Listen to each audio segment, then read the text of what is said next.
Eu já cheguei. Então, boa tarde, gente. Boa tarde. Eu me chamo Juliana. Eu vou fazer a abertura aqui da nossa CIPAT. Vamos lá. Vamos para cá, né? Então, hoje, no período da manhã, nós tivemos a palestra da saúde dos olhos. E das 9h30 até as 14h, a gente teve o exame oftalmológico. Agora, às 15 horas, nós vamos ter a palestra Nutrição Crônicos, sobre hipertensão e diabetes, com a nossa palestrante Giovana. Amanhã, das 9h às 15h, então vai ser o dia todo, a Estação Saúde. Então, vai ser a avaliação de biopedância, aferição de pressão, orientações sobre hábitos saudáveis e orientação com o nutricionista. Vai ser, como eu falei, né, o dia todo, e é por ordem de chegada, não precisa marcar, mas aí, conforme vocês forem chegando, a gente vai atendendo cada um de vocês, tá? E aí, na sexta-feira, às 9 horas, vai ter uma palestra sobre IST e AIDS. Às 11 horas, palestra sobre equipamentos de limpeza e ter sorteios também. E às 14 horas, o encerramento com o quiz da CIPAT, tá? Então, a gente conta também com a presença de vocês aí, tá bom? Acho que tem mais um. Aqui são os nossos parceiros que disponibilizaram alguns brindes pra gente, e eu vou dar a palavra agora para Giovana apresentar aí essa CIPAT para vocês.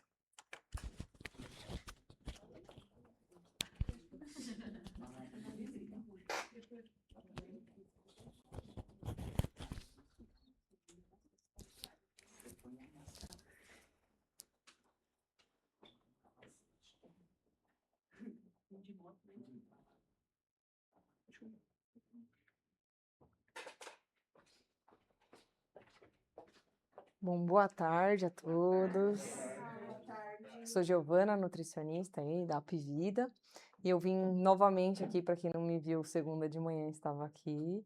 Foi de manhã, né? Na segunda-feira, né? Então, eu estava aqui falando um pouquinho sobre nutrição e... Nem lembro o que eu falei. O que eu falei? Você que estava aí, ó. Tava prestando atenção. Não prestou atenção, não. Prestou atenção sim, rapaz. Tava falando sobre nutrição e atividade física. Passando dieta, mas não... Não, dieta legal. Dieta legal. Hoje eu vou falar também do controle da hipertensão e diabetes. Quem não tem, tem algum parente que tem. Isso é um fato, né? É uma doença aí. São duas doenças que são meio que relacionadas. A gente vai ver um pouquinho sobre isso. Então, se a gente tiver uma e tiver a outra, é muito preocupante. Então, por isso que a gente tem que trabalhar no controle, né? Então, estamos aí participando dessa CIPAT aí muito boa. Parabéns, viu, pela empresa. Entrando no assunto da hipertensão, vamos explicar aí um pouquinho sobre o que é hipertensão arterial. A hipertensão arterial se dá por conta, né, da pressão que o sangue faz ali na nossa artéria venosa. Então, a velocidade com que esse sangue passa ali, isso que é a pressão. Então, basicamente, quando há um estreitamento, né, dos vasos, das artérias, o sangue vai passar mais rápido. Quem aqui já teve lavando alguma calçada com mangueira e apertou a ponta da saída da água para que a pressão da água aumentasse? É meio que isso. Então, o normal é ela sair ali, né, numa velocidade tranquila, mas quando a gente aperta, ela sai um pouco mais forte para a gente conseguir, sei lá, empurrar alguma sujeirinha que a gente queira. Então, quando a gente tem esse estreitamento, vai aumentar a pressão sanguínea. Às vezes, isso se tiver em um valor elevado, acima do normal. Agora eles mudaram, parece que os parâmetros, então 12/8, como era o normal, antigamente já é considerado uma pré-hipertensão. Então tem que se ter uma atenção. Então tem que ficar de 11 para baixo para ficar legal essa pressão. Mas acho que amanhã vai ser bem mais explicado isso com o pessoal aí que vai fazer o acompanhamento com vocês. Então, tem a máxima, né, da pressão, que é essa que é agora 111, né, que vai ser, e a mínima, né, que vai ser a diástase, né, a diástole, vai ser 7 agora. 70, vai ser 70. Então, 111 por 70. Então, a gente sempre lê 11 por 7, ou 12 por 8, 14, e aí começa a ficar ruim o negócio, né? Então, essa doença é conhecida como pressão alta. Todo mundo fala assim, eu tenho pressão alta. Muito porque a hipertensão está ali aumentada na corrente sanguínea, né? É uma questão crônica, infelizmente não tem cura, mas tem controle. Então, assim, a gente vê muitas pessoas falando assim, eu tenho a pressão alta, mas ela está controlada. Ou então, fala assim, eu não tenho mais pressão alta. Falei, mas você toma remédio? Eu tomo remédio. Falei, então você tem, para de tomar para você ver. Não, eu falo, não para, pelo amor de Deus, que senão vai dar ruim.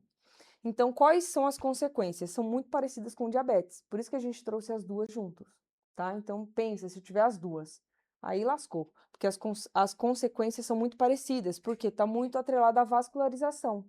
Então, quando a gente tem ali, né, como eu falei, o estreitamento da artéria, vai ter esse aumento da pressão sanguínea. Então, olha a diferença de um vaso normal para um vaso de uma pessoa hipertensa, né? Então, pode causar o quê? Cegueira, né? Nossos olhos são vascularizados por pequenos vasos, né? Se a gente for ver ali, dá aquela olhada assim quando a gente chora, fica até uns vasinhos, né? Que a gente consegue enxergar vermelhinho. E fora dentro também ali da córnea, são microvasos sanguíneos. Então, pensa a interrupção da circulação nesse vaso, você começa a ter o quê? Dificuldade de enxergar, pode gerar cegueira. Aneurismas, né? Então, lá no cérebro também são pequenos vasos que podem também se romper, né? O que pode entupir, gerar um acúmulo e um dia vir a se romper, um infarto, né? No coração, quando parar de funcionar uma veia ali, uma artéria. A mesma coisa ali para a insuficiência cardíaca e a insuficiência renal, né? Então, a gente tem que tomar um cuidado. Então, eu sou hipertenso, eu vou ter algum desses problemas? Não necessariamente. Se você sempre manter um controle, um acompanhamento, não vai ter nenhum desses problemas. Aí, acho que sem ser esse domingo, acho que o outro né, acompanhado aí o Dia Nacional do Combate à Hipertensão, né, pressão arterial. Então, a gente vê aqui dados, né, pode ser que estejam mais atualizados, mas às vezes eles demoram 5 anos para atualizar. Mas aí, 30% da população adulta tem a pressão elevada e às vezes nem sabe, tá, gente? Às vezes esse dado deve ser bem maior, que as pessoas não acompanham muito, né? Então, o Brasil já tem ali, os homens, 21% dos homens são hipertensos, das mulheres um pouco mais. Porque aí vocês são estressados, tá vendo?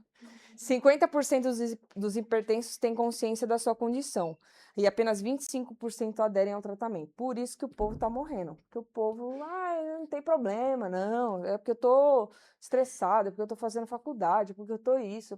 Não, gente, tem que dar atenção séria nisso, né? Então, alguns sintomas, mas assim, tudo, gente, é muito relativo. Então, a gente pode sentir esses sintomas por muitas coisas. E às vezes não é nada de hipertensão, né?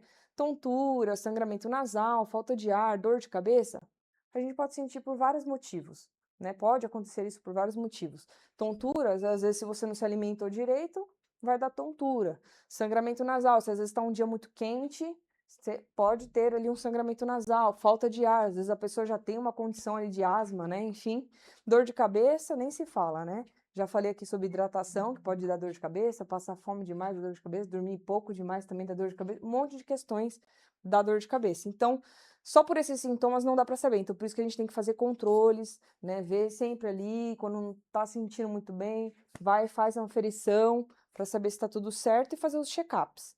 Né? Então, se a gente for ver os dados aí, por conta da pressão, ela é responsável por 40% dos infartos, 80% dos AVCs, 25% aí de insuficiências renais terminais. Gente, isso aqui é muito alto, né? E aí, 300 mil vítimas de infarto agudo do miocárdio por ano. A gente atende muito paciente infartado lá onde a gente trabalha e, assim, tem aumentado muito o número, ainda principalmente em pessoas jovens. O que a gente até considera jovem? 50 menos. Jovem. Infartados, tá? E aí a gente tem esses dados importantes, que é o quê? Olha lá, 15% aí, né, dos brasileiros, os brasileiros consomem o dobro da quantidade de sal. 15% das mortes por AVC, 10% de morte por infarto. Olha só a questão, o brasileiro consome muito sódio, gente. É sal demais, muito sal. Se a gente for pensar, o sódio não é só o sal que a gente salga ali na hora de preparar um arroz, um feijão. Você vai ler um refrigerante, um suquinho, tem sódio. A água que você compra vai ter sódio. Então, pense eu comprar alguma coisa ali que é industrializada, né? Uma linguiça, um embutido, que a gente sempre fala, e tenta evitar os embutidos. Aquilo ali é salgado. As carnes que a gente chama da feijoada, elas são conservadas aonde? No sal. Por mais que você tente dessalgar, fica ali, entendeu? Então, a gente tem que tomar cuidado com isso, com o salzinho ali que a gente fica colocando, né? E aí, algumas questões que aumentam, né, as situações de fatores de risco aí, que é, eu já tenho hipertensão ou já tenho histórico de hipertensão na minha família. Se eu for sedentário, eu vou ter muito mais chance de desenvolver. Se eu for fumante, também. Se eu abusar de álcool, também. Mas aí, essa questão do álcool, gente, é interessante, porque eu vejo muita questão, assim, de a pessoa já vive no social de sexta, sábado e domingo. Antigamente era o social mesmo, né? Ah, eu vou numa festa, num aniversário, mas agora é sexta, sábado e domingo. Quando não é na quarta-feira de futebol, rola também o álcool. Então a gente tem que tomar cuidado porque a gente tem visto um aumento excessivo do álcool, né? De mais ou menos 2020 para cá, as pessoas começaram a abusar demais do álcool, demais mesmo. E assim, qual é a questão do álcool? Ele também aumenta a pressão arterial. Então é perigoso. Quem tem diabetes também tem que tomar cuidado com o álcool, porque normalmente tudo que é feito de bebida alcoólica é feito de malte, lúpulo, cevada, que são parentes do trigo, que faz o pão. Então, fica essa reflexão com relação a isso, tá? Diabetes também é um fator de risco, né, para a questão da hipertensão, a idade, né? Então, quanto mais velho eu vou ficando, pior fica. E as etnias também têm interferência. E agora o negócio travou. Acho que eu já sei.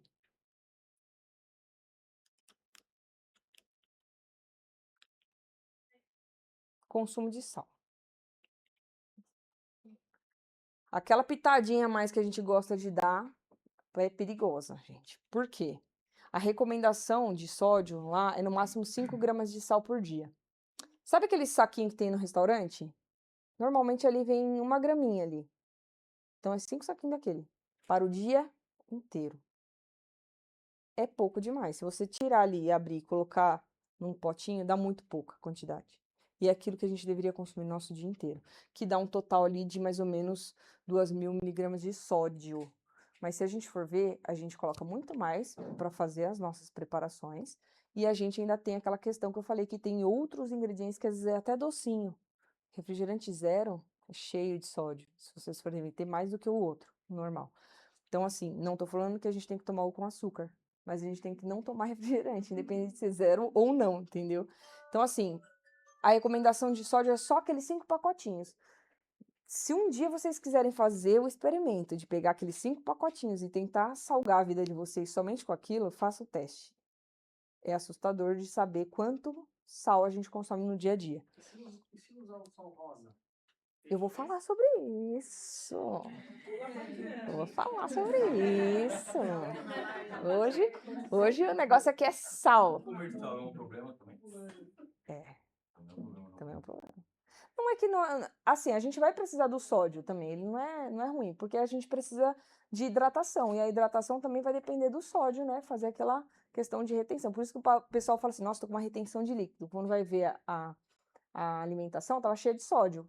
Então, o sódio, ele vai fazer o quê? Pegar essa água e vai ficar lá segurando para ele, entendeu? Então, quando você desidrata, você tem que tomar soro. O soro é o quê? Salgado, entendeu? É sobre isso. Então, a gente precisa de certa moderação. Então, aqui, ó, o consumo excessivo do sal gera problemas graves de saúde, principalmente aí com relação à hipertensão arterial aí, ó.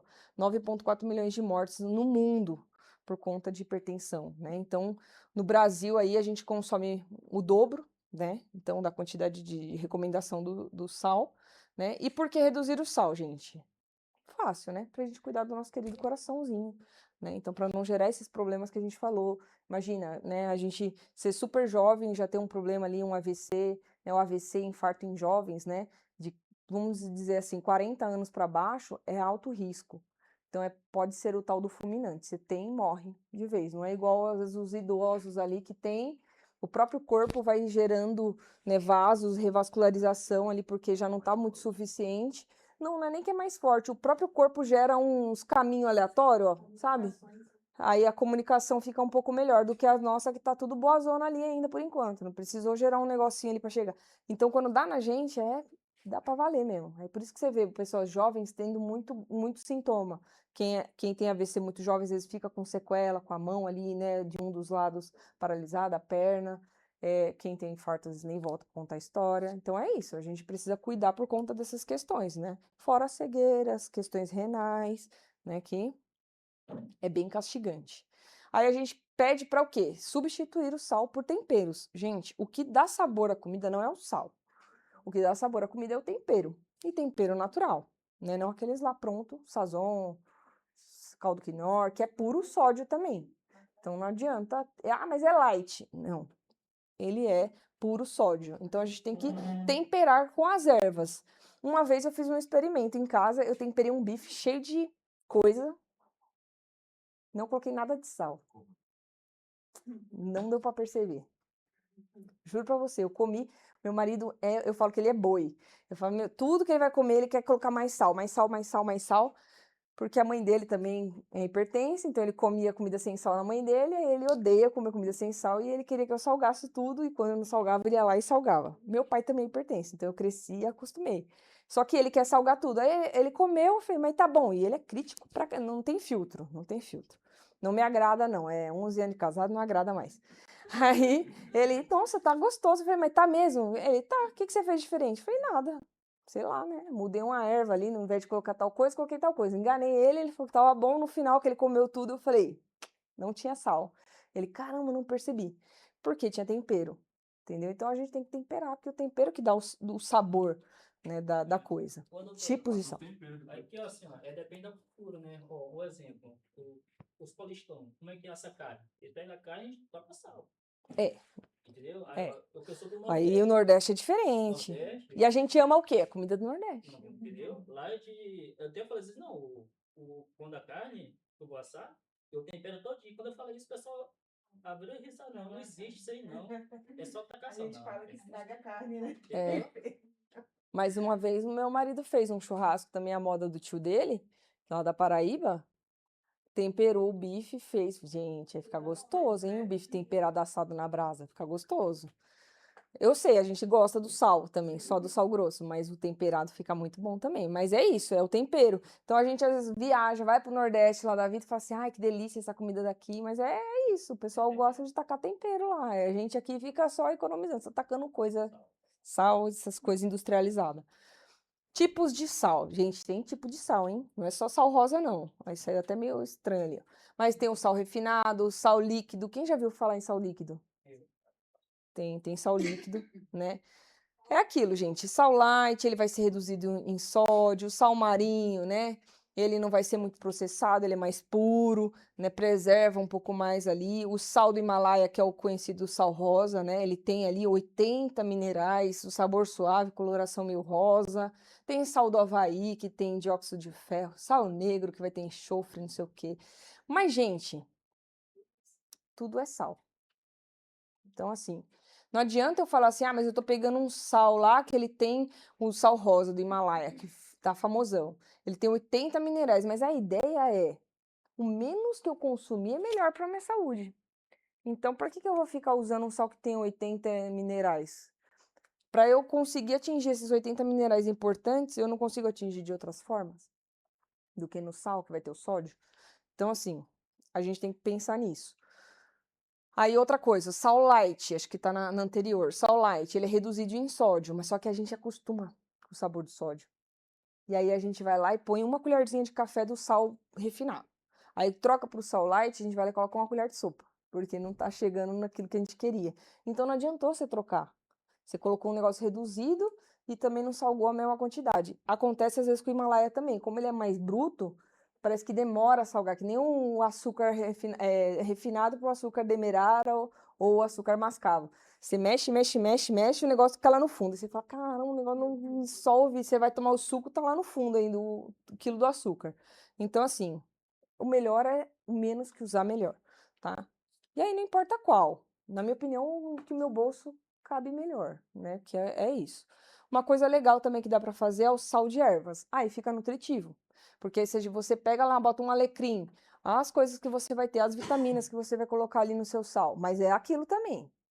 Se eu coloco uma colherzinha de café, eu vou colocar uma colherzinha de café do meu sal de ervas. Eu não vou colocar uma colher de sopa. Porque aquilo vai dividir o espaço ali. Se com uma colherzinha de café eu tinha só sal, se eu colocar umas ervas, vai ficar ali o espaço entre o sal e a erva. Então, você vai conseguir reduzir a quantidade de sal, certo? Então, não adianta eu tentar aumentar a quantidade. Ai, mas é porque é vitaminado, eu vou colocar um monte. Não, não vai adiantar, tá? Então, dá para fazer essas receitinhas para ficar mais nutritivo. Coloca orégano, coloca sálvia, dá para misturar todas elas e colocar na mesma coisa, e aí fica um salzão bem verde, bem legal e cheiroso, que vai dar o tempero na comida, do que só o sal em si, tá? Eu acho que é uma forma de a gente reduzir um pouco o sal, né? Não tirar de vez. Aí aqui a gente passa uma receitinha, tá? Até se quiser tirar uma foto aí, ó. Então, pega todos os ingredientes, pega lá as quantidades das ervas, o sal, bate no liquidificador e armazena num pote. Aí fica ali, ó, facinho de você consumir. Entendeu? Você tempera melhor frango, peixe, carne, a própria comida, o feijão. Dá para fazer com esse sal de ervas e fica muito mais nutritivo e muito mais gostoso. Aí também temos uma receitinha de tempero caseiro. Aí já vai mais coisa, vai um alho, vai uma cebola, aquele praticão também que dá pra gente usar para tempero. Se vocês quiserem tirar uma foto também, o pessoal que tá assistindo também no vídeo, fica à vontade de tirar foto. Porque é uma forma prática até, né, gente? A gente trabalha, tem a vida tão corrida. Às vezes você ir lá e picar tudo que você tem que picar para fazer a comida, já tá tudo pronto, você só bota lá, refoga e vai ser feliz, certo? Então, acho que aqui é uma forma legal da gente conseguir reduzir a quantidade de sal aí no nosso dia a dia, mas preservar ali o sabor da comida gostosa que a gente precisa, certo? Vamos falar agora também sobre o diabetes. O diabetes, gente, ele também é uma doença que não tem cura, uma doença crônica, que é caracterizada pela elevação do açúcar no sangue, né? Então, chamada hiperglicemia. E já no Brasil é considerada uma epidemia. Muitas pessoas têm diabetes e não tem, tá pré-diabetes, se não tá pré-diabetes, tá com resistência à insulina ou conhece alguém que tem. Então, assim, tem sido muito recente isso, né? Então, ali, ó, cerca de 20 milhões de diabéticos, né? 10,2% da população brasileira tem diabetes. Eu acho que esse número tá até defasado, deve ter muito mais povo que não sabe. É. Ninguém faz exame para saber. E a insulina, né? Também, porque às vezes a resistência à insulina ou a falta da insulina. Então, o diabetes, ele vai ser ou pela ineficiência de insulina que o sangue está produzindo, ou também pela falta dessa insulina. Então, o diabetes tipo 1, ele não vai produzir. O pâncreas não produz a insulina e o açúcar fica lá no sangue elevado e não entra para a célula como ele tem que fazer. Então, a gente vai lá, né, ingere lá a glicose, o açúcar, né, ele vai cair na corrente sanguínea, o corpo vai, né, através do pâncreas, produzir insulina para pegar esse açúcar que foi produzido e mandar para a célula para ver energia e cumprir com o que ele tem que fazer. Então, quando não tem o funcionamento ou o funcionamento inadequado do pâncreas, a gente vai ter aí o diabetes, né? E a resistência à insulina é muito quando também a célula ignora ali a questão da insulina. A insulina está lá tentando entrar e a célula está lá ignorando e fica o corpo com muita insulina para ver se resolve esse açúcar que está cada vez mais elevado, né? Então, a gente tem que fazer o quê? Exames para saber, né? Então, ali, né, a questão da glicose, né? A gente precisa dela, porque, como eu falei, carboidrato, tudo vai virar energia, até a gordura vira energia, gente. Então, eles são importantes aí, né, como fonte de energia, eu até falei aqui na segunda-feira para quem estava, e ajuda a gente a manter ali o funcionamento do nosso corpo, a gente precisa dessa energia para acordar, levantar, trabalhar, fazer exercício, né, um monte de questões, não dá para a gente viver sem essa energia vinda aí da glicose, então a gente tem que só o quê? Maneirar o que a gente tem consumido de glicose e ver se os nossos níveis estão ali ideais. A hiperglicemia é quando o nível está muito alto, então em jejum tem que estar até 99, certo? Então, se tiver ali de 70 a 99, tá dentro. Passei do jejum, eu comi alguma coisa. Pós-refeição, até 2 horas, tem que dar até 140. Se tiver acima de 140, aí já ligou uma luzinha amarela aí pra gente investigar. Ah, eu medi depois da refeição, 2 horas depois, estava 200. Aí pode ser que já não é a luzinha amarela, é a vermelha mesmo falando que tem o diabetes, certo? E aí, de jejum, se tiver acima de 99, ou seja, de 100 a 110 ali, já é considerado um pré-diabetes, né? Agora, se eu sou diabético, minha glicemia de jejum tem que estar ali, abaixo, né, um pouco acima de 70, não pode estar em hipoglicemia, e abaixo de 130, pelo menos, até 130, para estar controlada, né? Diabetes tipo 1, né? Algumas pessoas têm, o sistema imunológico ataca ali as células beta do pâncreas, deixando elas insuficientes ou não funcionando e não libera ali a insulina suficiente. Ela aparece geralmente na infância ou adolescência, mas tem visto alguns casos de pessoas apresentando diabetes aí tipo 1 após ali os 20 anos de idade. Já tive paciente com diagnóstico com 30 anos. E é confuso, porque os médicos não acreditam de primeira que é o diabetes tipo 1. Vai sempre tentar tratar com medicação via oral. Mas o ideal é fazer exames, né? Se o médico, você tá com diabetes. Tá bom. Mas vamos fazer mais exames, então? Né? Porque, assim, hoje em dia os médicos ficam meio que com, não sei se com preguiça, não sei se não pode, mas não querem examinar, não querem fazer mais exames para investigar. E cabe a vocês cobrarem, né? Fala assim, eu gostaria de fazer mais exames para saber se é realmente um diabetes, se é uma resistência à insulina, o que é que eu tenho? Pede mais exame aí, que eu quero ver. E aí, investigando, percebe que realmente não era, às vezes, o tipo 2, porque a gente está mais velho, está fora ali do padrão de se ter um diabetes tipo 1 e acaba descobrindo que às vezes é. Então, fica tratando errado. E qual é o perigo de tratar errado? Que não controla. Não controlando pode gerar os problemas que a gente vai falar aqui na frente, certo? Então, assim, a gente tem que cuidar do nosso. O médico não tá nem, toma uma medicação aí via oral e tchau, volta daqui 2 meses. Mas não, cabe a gente também a se preocupar em saber se realmente é ou não é, tá? Aí o diabetes tipo 2 já é considerado aí, né, doença de adulto, antigamente era doença de velho, hoje em dia não, né? Muitas pessoas jovens têm, como a gente já falou lá, a insuficiência da insulina. 90% aí do total de pessoas tem essa doença. E quais são os sintomas? Também não dá para saber direito, mas é mais característico do que quem tem hipertensão. Então, aqui, se a gente começa a perceber que você está urinando com mais frequência. Mas eu tomo 5 litros de água por dia. Aí tudo bem, aí não vai dar para saber, né? Agora você fala assim, poxa, do nada eu comecei a ficar com muita sede. Não é porque eu tô tentando bater meta de água que a Nutri falou. Tá me dando uma sede surreal e eu preciso tomar água. Às vezes eu acordo até de madrugada para tomar água. Perigoso. Aí, obviamente, vai aumentar a sua frequência no banheiro. Fome intensa. Do nada você começa a perceber que você tá com muita fome, muito apetite, não tem feito nada de diferente, a fome aumentou. Cansaço, piora da visão, cicatrização ruim, né? A questão da impotência sexual, que é perda de vascularização ali, né, fininha, e perda ou ganho de peso ali acentuadas. Então a gente tem que ficar de olho nessas questões, certo? Mas é aquilo, faça exames periódicos, uma vez por ano.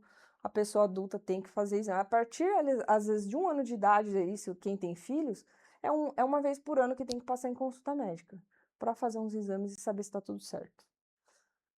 Aí, consequências. Lembra que eu falei que era parecida com os problemas da hipertensão? Então, imagina você ter as duas coisas. Acidente vascular cerebral, retinopatia ou cegueira, ataque cardíaco, neuropatia aí gera outras questões também, né? Então, pessoas que às vezes têm, tem uns espasmos na perna, assim, não sei o que é, minha visão tá ruim, às vezes já tá começando a ficar, nem sabe, né, dessas questões. Cicatrização, então por isso que tem que ficar de olho. Quem tem problema de diabetes não pode ficar ali cortando unha em casa, catucando as coisas que pode dar ruim a cicatrização, pode gerar um problema grave e aí é feio o negócio. E danos permanentes nos rins. Então, olha a importância da gente saber lá se o médico teve o diagnóstico correto para saber medicar, para não vir atrapalhando tudo isso e você vai levando a vida confiando que o médico fez o certo e aí as coisas começam a piorar. Aí, sobre, né, a questão do diabetes, né, como a gente precisa controlar aí o consumo, né, de energia, a gente precisa comer ali fracionadamente. Não dá para comer tudo de uma vez, que vai ter aquele pico de açúcar no sangue e aí não ajuda, né? O coitado do pâncreas não está funcionando direito. Você vai dar um pico de glicose lá, não vai resolver nada. Então a gente precisa fornecer, né, mais regularmente essa energia para o organismo, ajudar ali na manutenção da glicose no sangue durante o dia. Então, a gente precisa de energia o dia inteiro. Não dá para a gente ter energia só de manhã e só à noite. E esse meio tempo aqui, não dá. E a gente também tem que ajudar a estabilizar esse metabolismo. Então, às vezes, o metabolismo fica lento, porque ele entende o quê? Que eu só vou ter energia de manhã e eu só vou receber essa energia à noite. Então, o que ele faz? Ele deixa tudo lento. Sabe quando o nosso celular está acabando a bateria? A gente liga o modo de, de economia de bateria, que aí tudo fica com as luzinhas meio apagadas, os aplicativos não funcionam direito. É sobre isso. Nosso corpo liga essa questão do metabolismo, então ele desacelera para conseguir aí manter a sua rotina do dia a dia. Aí ajuda também na saciedade. Então, essa questão de você, às vezes, sentir muita fome, eu comi só de manhã lá no meu café da manhã, ou eu nem comi no café da manhã, só vou almoçar e vou jantar. Ah, minha filha, aí você vai bater um pratão no almoço e um pratão no jantar. Não tem como você ter saciedade aí se você não faz as refeições que tem que fazer durante o dia, tá? Opa. Aí a gente pede para o quê? Evitar os doces. Evitar não é proibido, então é evite, né? Açúcar, mel, é tudo a mesma coisa, né? Vai aumentar ali a questão da glicemia no sangue. Doces também, né, gente? Então, assim, a gente precisa ser crítico. Eu preciso comer doce todo dia? Não, o corpo não precisa do doce. Então, às vezes a nossa mente precisa do doce, porque a gente acostumou assim, né? A gente acostumou com aquele reforço, né, positivo. Eu tive um dia ruim, eu mereço. Eu tive um dia ruim, eu mereço. E aí a gente reforça o nosso corpo. Se você vai conversar com o pessoal que faz a psicologia, terapia, as psicólogas e psicólogos, eles estudam sobre isso, sobre reforço. Então, põe lá o ratinho vai lá e recebe lá o benefício e ele vai sempre ficar lá condicionado a voltar aquilo. E se ele vai lá e ele recebe um choque, ele não volta mais. Então, é sobre isso. Nós também somos a mesma coisa, a gente tem esse comportamento, né? Então, a gente tem que tomar cuidado com coisas, às vezes, inofensivas. Balinhas, chiclete, pirulito, a gente vai ali e nem vê, e é o dia inteiro que a gente consome, tá? Sucos industrializados, refrigerantes, bebidas alcoólicas também têm que ser evitados em excesso, porque tudo vai ter açúcar na composição, se não tem, vai ter o componente que vai virar o açúcar, tá? Aí a gente fala sobre também carboidrato, preferir os integrais, porque aí aqui compensa, né, no sentido de ser mais nutritivo, vai preservar mais os nutrientes, né, e vai reduzir aquele pico de açúcar. Então, o integral, ele demora para ser absorvido, então ele traz mais saciedade por mais tempo, justamente por ele ter mais essa fibra que demora a ser absorvida, não causa esse pico de açúcar, né, então o ideal é a gente ir para os integrais para ajudar a controlar esse diabetes. Evitar, né, ou consumir com moderação esses que são naturaizinhos, né? Então, batata, mandioca, mandioquinha, cará-inhame, mas não é natural? Ué, mas o trigo saiu da onde? Do chão também, né? Uma plantinha que você plantou, saiu o trigo, né? E você vai ter ele ali. Então, ele também é natural. Claro que passa por um processo de ali você cozinhar. Se você fizer um pão em casa, você vai acrescentar o quê? Água, leite, talvez uma pitadinha de sal e um fermento. Pronto. Farinha, né? E pronto, saiu um pão. O que tem de ruim nisso? Nada, né? Então, assim, agora, esses são considerados farinha branca, dá pico, entendeu? Mas, às vezes, em saciedade, às vezes a quantidade de batata, de mandioca, de cará, de inhame, comparado à porção em peso, em gramas, de você consumir ali o arroz, é quase o dobro da quantidade que você pode comer em gramas disso do que do arroz. Então, às vezes, as pessoas optam pela questão da quantidade. Eu preciso ter volume no meu prato para me sentir saciada. Então, isso ajuda muito. Mas aí a gente fala sobre misturar carboidrato. A gente estava falando sobre isso esses dias, que os nossos pais têm essa mania, né? Vai ter um arroz, uma carne com batata, que também é carboidrato, e ainda vai ter uma farinha no meio. E aí a gente juntou 3. O feijão, ele não é considerado um carboidrato. Mas aí mistura muito, né? Vai fazer um macarrão, mas tem que ter o arroz e tem que ter um... Entendeu? Então, assim, a gente mistura muito. Esses dias eu vi um cara fazendo macarrão e colocando farofa em cima do macarrão. Me deu vontade? Me deu vontade, mas eu falei, caramba, o povo gosta de misturar carboidrato na refeição. Igual lasanha com arroz. Lasanha com arroz e batata. O que aconteceu?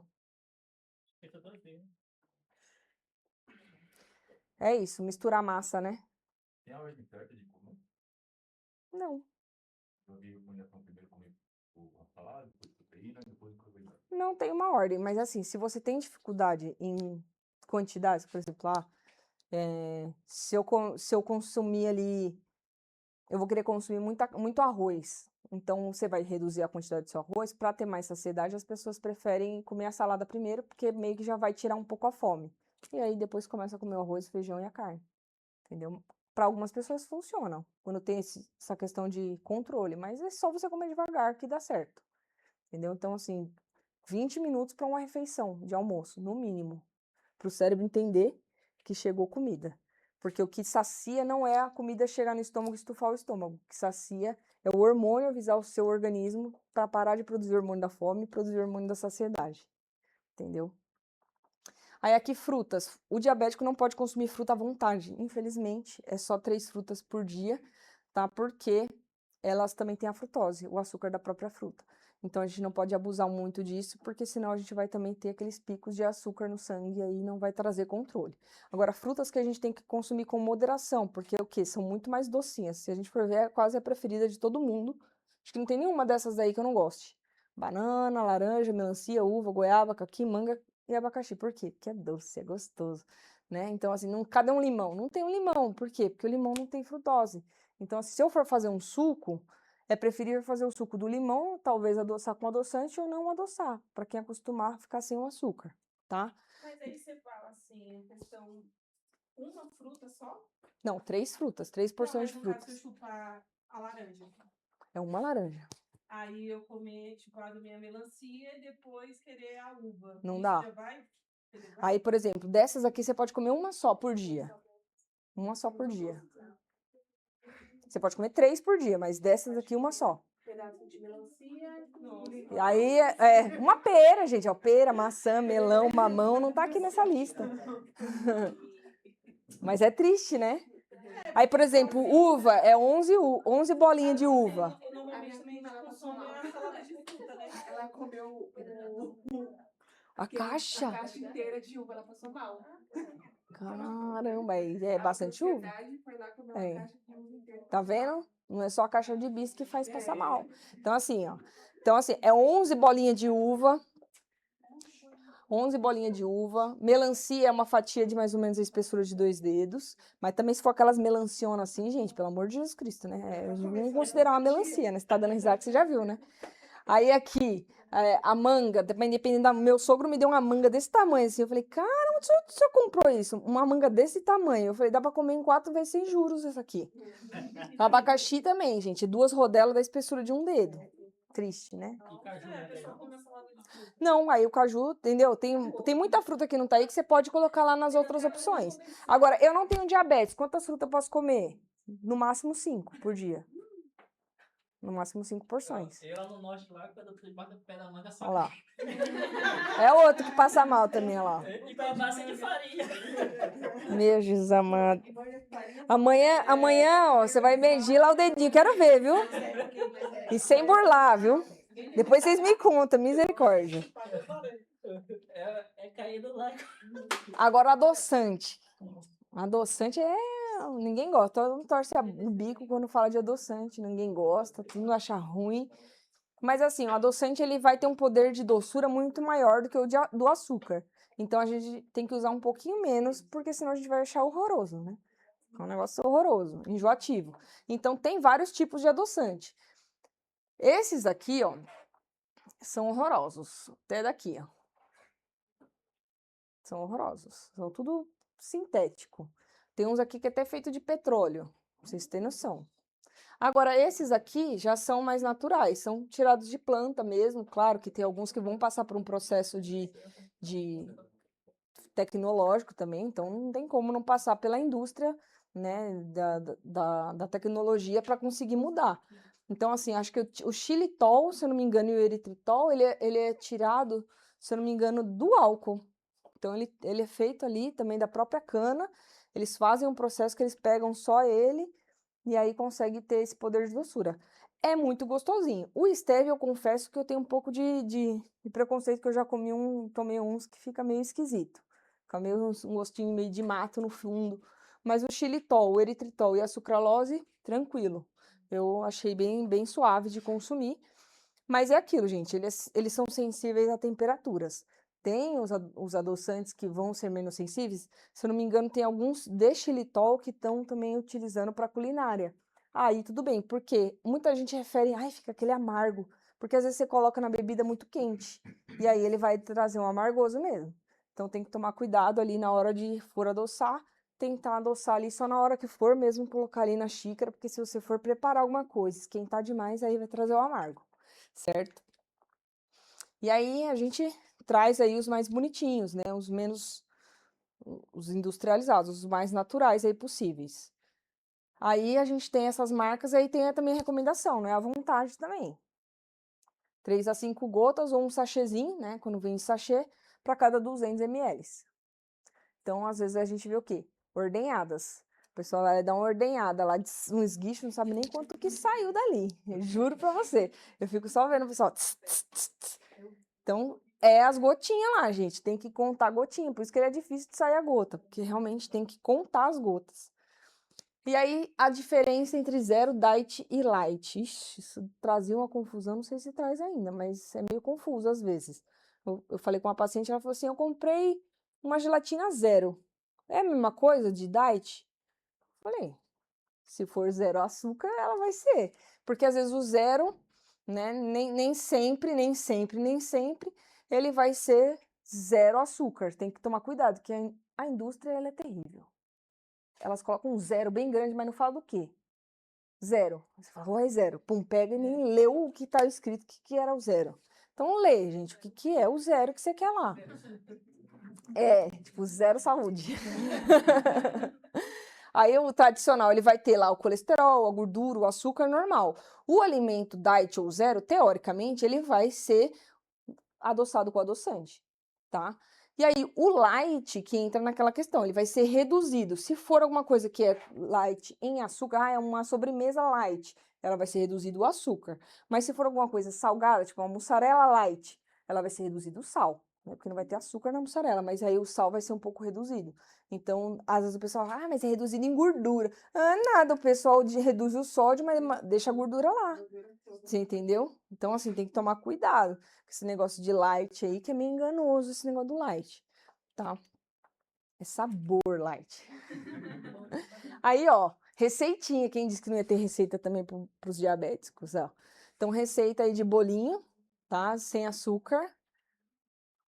Bem gostoso, quem quiser tirar fotos também para tentar fazer. Bota uma fé, entendeu? Depois compartilha. E, eita! E uma de receita salgada também, né? Não é todo mundo que gosta de uma coisa doce, mas gosta de uma salgada, entendeu?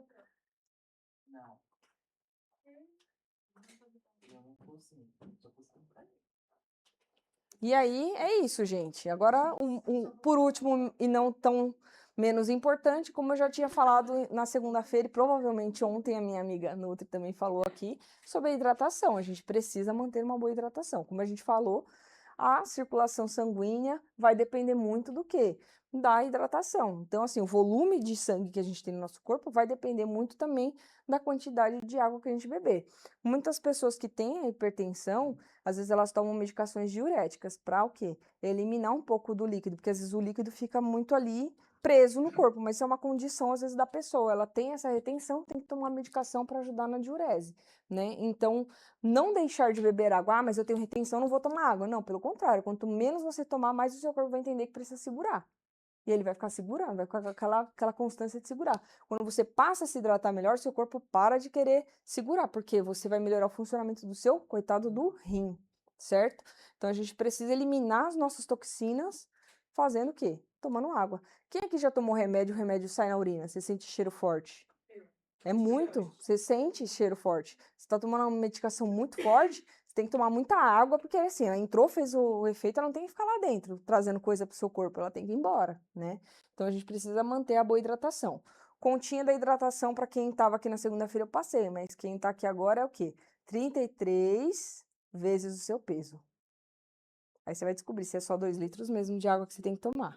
33? 33 vezes o seu peso. Precisa falar seu peso. É. Falam de 30 a 50, 40, 50. 35 no máximo, mas vai depender do que a pessoa faz. Se ela for bem ativa, transpirar bastante, às vezes até 50. 2,5. Aí, tá vendo? Não é só 2 litros. Você pesa quanto? Ali é 90. Ela pesa Eu tenho que tomar quase 3. Entendeu? Quanto maior. Até a altura. Às vezes você é muito alto, você não vai tomar 2 litros. Eu imaginei 1,64 m, uma pessoa de 1,90 m de altura, a gente não vai ter que tomar a mesma quantidade de água. É por volume corporal, tá? E é isso, gente. Muito obrigada pela atenção hoje de vocês. Se vocês tiverem dúvidas também, fica à vontade para Qual que é a perguntar. diferença do diabético pro pré-diabético? O Falou pré- que o pessoal que tem diabetes, pré-diabetes é a mesma coisa. Olha, considerando a questão de que o pré-diabético tem a grande probabilidade de virar um pré-diabético, a gente tem que levar na mesma seriedade. Mas o pré-diabético, ele tem reversão. Então, se você controlar direitinho a sua alimentação, melhorar os níveis ali, você não vira diabético. Mas quem já tem ali os níveis aumentados, que já tem o diagnóstico do diabetes, aí ele não consegue. Ele controla, mas não consegue sair dali. Ele não consegue deixar de ser diabético. Entendeu? É que nem quem tem resistência à insulina. Então, quem tem resistência à insulina também tem uma grande... É quase considerado um pré-diabético. Tem uma grande probabilidade de virar. Alguém tem mais alguma dúvida? Atividade física, nesse caso, diminui. A atividade física ajuda a controlar. Hipertensão, controla o diabetes. Na palestra que eu fiz segunda-feira, eu falei sobre atividade física e o controle das doenças crônicas. Então, assim, claro, com a orientação, né, do médico, o médico liberando você a fazer, né, principalmente na hipertensão, que é um pouco mais sério, porque se você fizer sem orientação, liberação do cardiologista, você pode piorar, porque ele vai aumentar a sua pressão arterial. Aí você infarta. Então, você tem que ver com qual intensidade pode ser. Mas ajuda. Eu tenho vários pacientes que começaram a fazer caminhada, vai. Melhorou. Parou de tomar 2 remédios só porque tá controlando com atividade física. E o diabetes também. E no caso, quem tem diabetes não pode ficar muito tempo sem. Não pode ficar muito tempo sem se alimentar. Porque meu pai resolveu também, às vezes Não dá. Ele é diabético lá. Não dá. Porque aí pode ter... Ele perdeu 6 quilos. Não passou mal até agora, mas eu falei, pai, fica atento. É perigoso porque pode baixar demais a glicemia dele e ele vir cair, ninguém vê, aí bate lá. Como eu falei, eu tive uma paciente que ela caiu, bateu o rosto, sem ver, desligou na chave geral, assim, ó, pá! E aí ela teve que fazer reconstrução dos ossos da face, dente. Ela demorou pra voltar na construção, ela voltou toda roxa. Eu falei, mulher, o que aconteceu? Aí ela contou. Tava tentando emagrecer dessa forma. Eu falei, mas você toma remédio, não pode. Certo? Então é isso, né? Sobre a gordura trans e a saturada, qual que é a diferença? A diferença é que a trans, ela é feita em indústria. Então, a indústria vai lá e coloca hidrogênio e ela fica trans, né? Então, ou seja, a molécula de hidrogênio é literalmente o negócio do trans mesmo. Tipo, ela estava de um lado e ela passa a ficar do outro. Então, ela é uma gordura ruim. A saturada é a gordura animal. Então, tudo que é gordura animal, que venha de ovos, carne, frango, leite e derivados, vai ter a gordura saturada. Eu vou dizer que as duas são ruins. Ah, mas a saturada é natural e a outra é feita pela indústria. As duas vão ser ruins tanto quanto. O ideal é você consumir o quê? O menos possível. Porque a gordura saturada ainda ela tem um agravante. Eu costumo falar que ela é romântica, ela vai direto pro coração. Ela entope tudo as veias lá. Entendeu? Aí você come, entope as veias lá, entupiu lá, já era. Entendeu? Então tem que tomar cuidado com a gordura saturada. Então, carnes, tem que tirar a pele, tirar a gordura. É triste? É triste não comer a gordurinha da picanha, mas com moderação, digamos que tudo bem. Tem um número ideal de gramas de carboidrato por peso corporal que é saudável? Tem Muito do... calculando individualmente, dá pra calcular. Dá pra calcular, sim. Mas é muito individualizado. Não é que nem a proteína, entendeu? Porque vai muito do seu gasto energético. Entendeu? A proteína não. A proteína é pelo menos aí 1 grama por quilo de peso. Uma dieta normoproteica. Se for hiperproteica, a gente já tem que partir para 1,5 por quilo de peso. Então, você vai pegar 1,5 vezes o seu peso, aí você vai ver a quantidade de proteína que tem que consumir. Mas carboidrato é muito individualizado. Hã? O carboidrato não tem muito isso. Tá? Não tem muito isso. Tem a conta, mas é aquilo, é individualizado. Como ele é um gerador de energia, a gente tem que tomar cuidado, porque assim, a proteína também vai ser um gerador de energia. Então a gente tem que ver na conta da caloria, não na conta da necessidade. Entendeu? Então não vai ser uma conta. Que aí a gente vai ter que contabilizar a gordura que você vai ingerir, a proteína que você vai ingerir, mais o carboidrato. E aí, dentre eles, a gente vai ter que dividir ali para não sobrepor nenhum. Não ficar nem sem. Porque você pensa, tudo vai virar, né? Se eu comer fruta no dia, vai ser meu carboidrato também. Mas não que ele é menos importante. Mas depende do seu gasto. Se você tiver um gasto importante, você precisa de um pouco mais de carboidrato. Senão, por isso que a gente fala, consome carboidrato no pré-treino, porque ajuda você a treinar melhor. Certo? Então tá bom, gente. Qualquer coisa, tô aqui. Aguardar um pouquinho que a gente vai fazer o sorteio, tá? Vai precisar disso aqui? Não pode tirar.